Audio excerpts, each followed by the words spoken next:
Okay, so for today's lab, what we'll be focusing on is creating a model based on developments and interpenetrations of solids. So there'll be two models in this lab, but they'll all go onto the one drawing sheet. So we're going to start off first by drawing a cut cone, which is intersecting a sphere. So I'm going to start a sketch on the front plane, and I'm going to sketch the shape of the cut cone.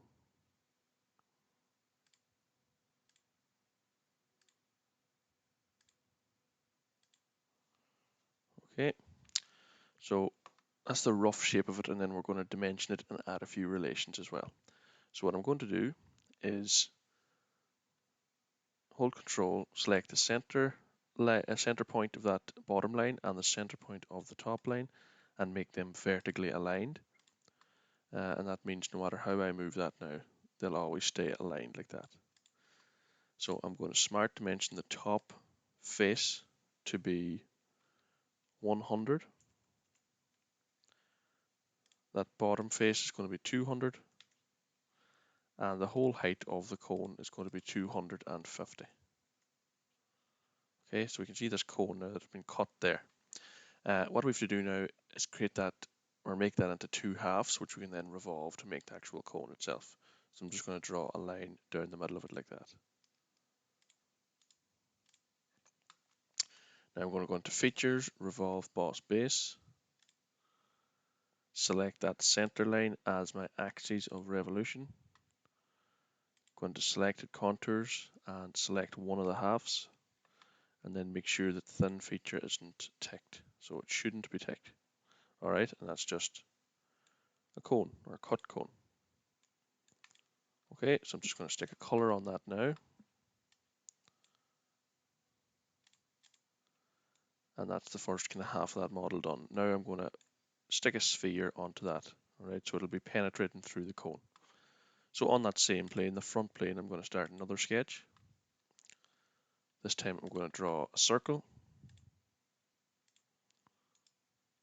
And I'll dimension that now as well. So the radius of the circle is 100, so it's 200 diameter. From the center point to the bottom, it's going to be 100. So that means it's sitting on the ground with the cone. And from the center point into the center point of the cone, if I can pick it up, is going to be 150. So I can't actually pick up that center point. That doesn't matter. I'll just take away the radius of this. So if I was going to say 150 from here to the center of the cone, take away the radius, that bottom edge of the cone, which is 100. I'll say it's going to be 50 in from this edge here. And that's fully defined. So it's black then when it's fully defined. I'm going to put a line down the center of that again and do the same thing with the revolve boss base. So using that center line as the axis of revolution. Untick merge result, or sorry, untick thin feature. And we can actually untick merge result as well.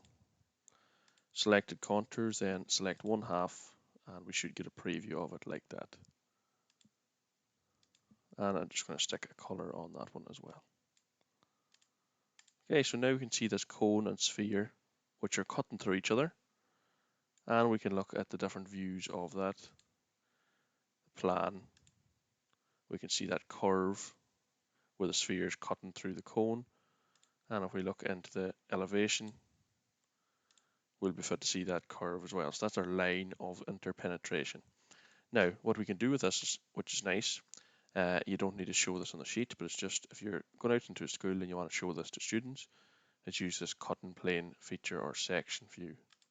All right, so that's automatically doing, that's kind of a vertical cut and plane. I don't want that. So over here on the left, I'm selecting this horizontal one. So it's parallel to the top plane. I can drag that arrow then and move the cut and plane up or down in the model there.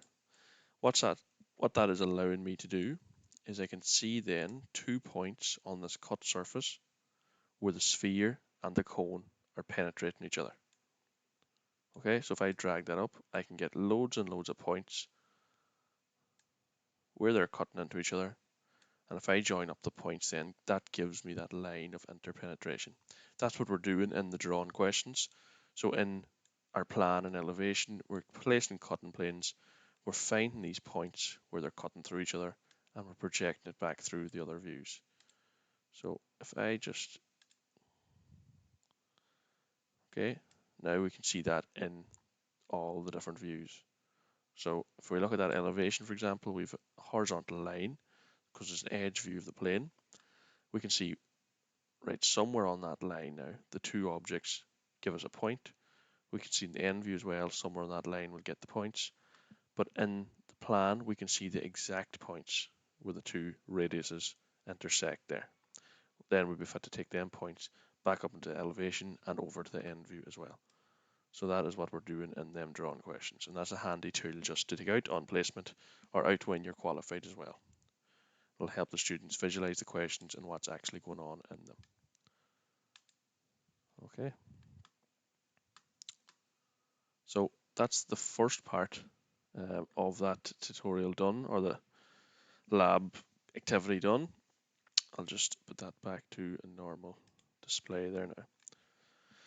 So what I want to do now is I want to see what that cone would look like if the surface was developed, if that face there was developed out, so flattened out. I want to create a model to show me that. So I'm going to create a separate model to show me that, and you'll see why shortly.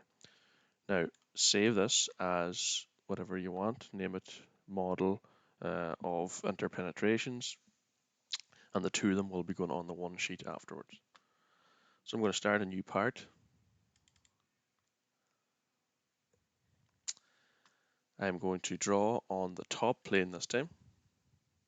Start a sketch. I'm going to draw a circle.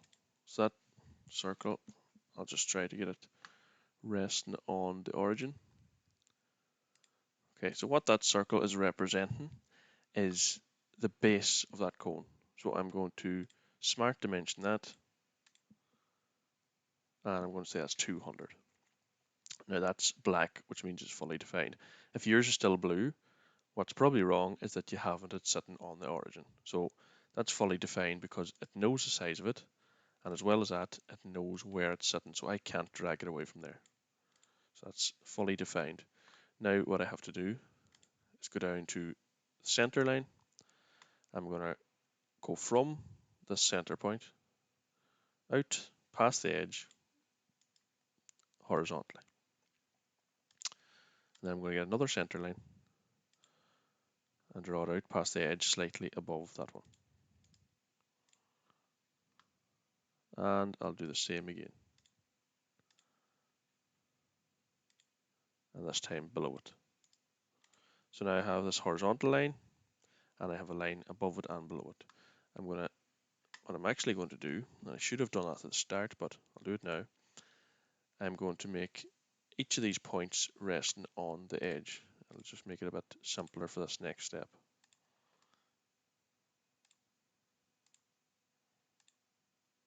So just put them on the edge like that.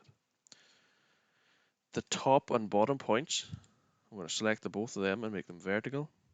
What that means is whatever distance one is away from the center, the other one will be the same because they're vertically aligned.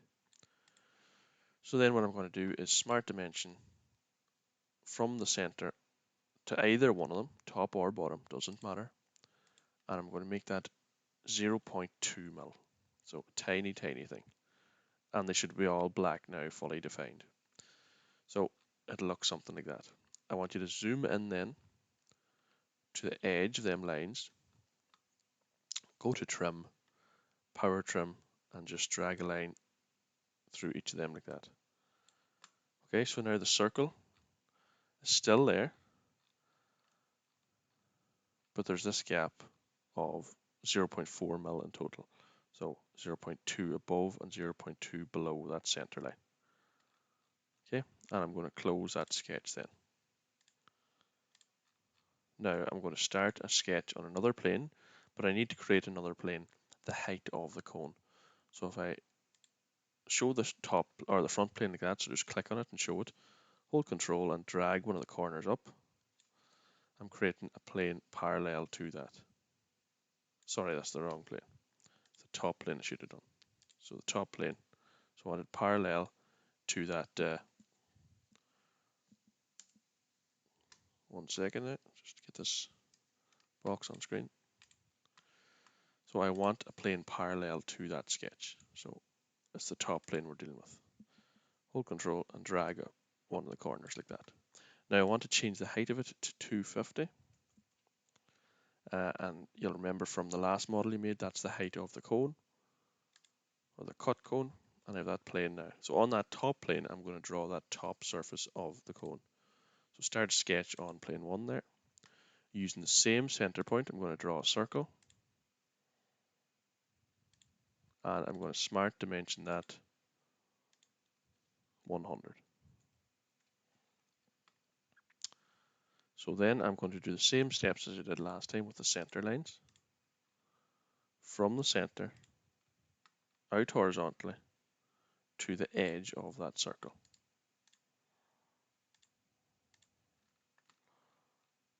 Okay, this time we don't actually have to dimension it. What we can do is just follow along the lines that are there from the sketch below it and make the point sit on the edge of the circle like that.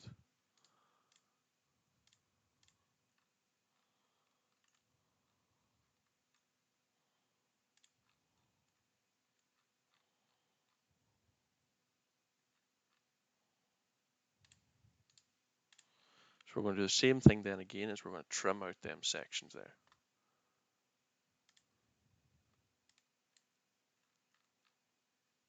So I'll just undo that. Okay, what's wrong there is I think them points aren't resting on the edge of the circle. Yeah, that's what's wrong. So if we hold Control and just make sure the end points of that line, or them construction lines, are actually on the circle.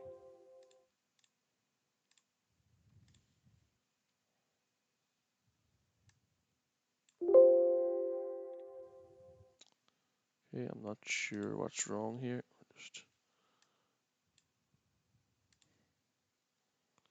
I'll just delete what relations are there, and I'll add in the ones I actually want now. So I want that endpoint to be resting on the edge of the circle, and that's fine. And then I want this line to rest on top of that line there.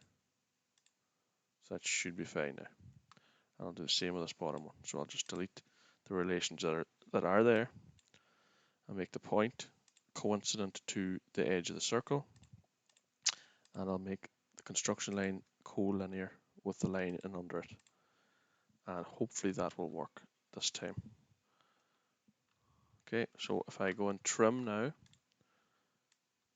yeah, it should allow me to trim them sections out and leave the rest of the circle. Okay, so we can close that sketch as well. Now we have two sketches of the bottom and the top of that cone. What I'm going to do is just hide that plane 1. And I'm going to go to the surfaces, or sorry, I'm going to go to the sheet metal tab. If you don't have the sheet metal tab, just right click on any of the tabs, go into the tabs button and make sure sheet metal is ticked. Okay, so in the sheet metal tab, I want to go to lofted bend. So what this is basically creating is an item made of sheet metal, which we can then flatten out to get a flat pattern of the metal. So I'm going to click that bottom circle. I'm going to click the top one. That's my two profiles. It gives me this preview. You have two options in, bent or formed. As you can see, bent does loads and loads of these bend lines. I don't want that. I want a smooth cone. So I'm going to change it to formed. That means it's been formed using like a round forming tool. And the thickness really doesn't matter. You can change that to whatever you want. I might just say 0.5 mil. Okay, and that's fine. We can tick that. Now, as you can see, it's a kind of a metal, sheet metal cone. It's hollow, and we can see that seam line there. So that's where we had to create that seam line, or that edge where the metal would be joined afterwards. Okay, so we can't just bend a solid piece of steel, we needed to bend it around the shape of the cone. So that's why we left that gap. So what we can do now is we can cut out a hole where that sphere would be cut in the cone. So we're going to create that sphere, so on the front plane or the right plane, it doesn't really matter. I'm going to do it in the front plane. Okay, so it's cutting through the object like that. I'm going to start a sketch and I'm going to sketch in that sphere. So the same dimensions as the model in the last activity. I'm going to make the sphere itself 200 mil in diameter. I'm going to go from the center point of that cone to the center point of the sphere and make that 150. And from the center point of the sphere to the ground, it's going to be 100. So that's fully defined now. And I'm going to draw a center line down the middle like that. So this time, instead of making the sphere, I'm going to make a cut. I'm going to see where it cuts out this cone, or what kind of shape it leaves on the cone. So I'm going to go to Features, Revolved Cut. My axis of revolution is that center line. Untick Thin Feature. And that half there is my selected contour. And you can just check that that looks right in the preview. And tick that then. So now you can see that's where that sphere would be cutting through the object, and that represents that line of interpenetration, all right, in the 3D model. So we can see that's the kind of shape it would be cutting out of it. Now what we can do with this sheet metal is we can see what that looks like when it's flattened. See the true shape of that cut. So if we go to that sheet metal tab again, we can go into this flatten button, and it just shows us what that development of the cone surface looks like. So if we develop out the surface of the cone after it's been cut by that sphere, that's what it'll look like. So as a flat piece of metal or a flat piece of material, that's what that would look like. And then if we click up here, it'll just close that flat pattern. So I'll just save that as flat pattern.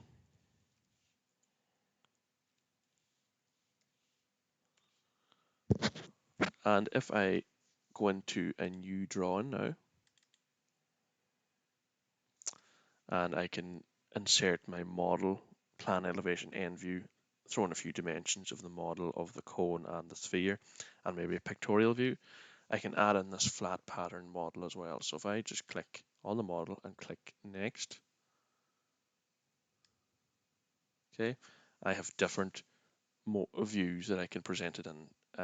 Diametric, trimetric. If I go to preview there, you can see that's the actual 3D model as it stands as a cone. I want to show the flat pattern, so I'll tick flat pattern here. It generates out that flat pattern. Make sure all your scaling's right, whatever you want to show. If you wanted it rotated, see the way it's inclined there. What I might say is rotate it around a different way. I could say 45. See how that looks. Or try to get it some way. Whatever you want, it doesn't really matter. All right, just make it fit on the page, whatever way it suits you. And we can change that to color as well and make that the same color as the cone in the 3D model. All right, and then it'll just help you visualize that. So if I place that on the sheet, that's that then. I don't want to show this origin. Okay, so I can either go down this right hand side or left hand side and make sure that any origins are hidden. So just go down through there, check that everything's hidden. It might be a case of going up here to hide show and hiding our different origins there. So just view origins or hide origins. All right. So that just means we don't have them blue arrows on the drawing sheet then. So now we can see what the development of that cone would look like after it's been cut by the sphere. And we can see that line of interpenetration between the cone and the sphere. So plan, elevation and end view of that cone and sphere model. Pictorial view of it, so we can see the colors and have this in the same color as the cone in the model. Just, I meant to say there actually, the plan elevation end view do them in black and white, and try use the wireframe or the show hidden edges view that you can put up here. And that'll just allow us to see the hidden detail in the plan and the end view of that line of interpenetration. Okay.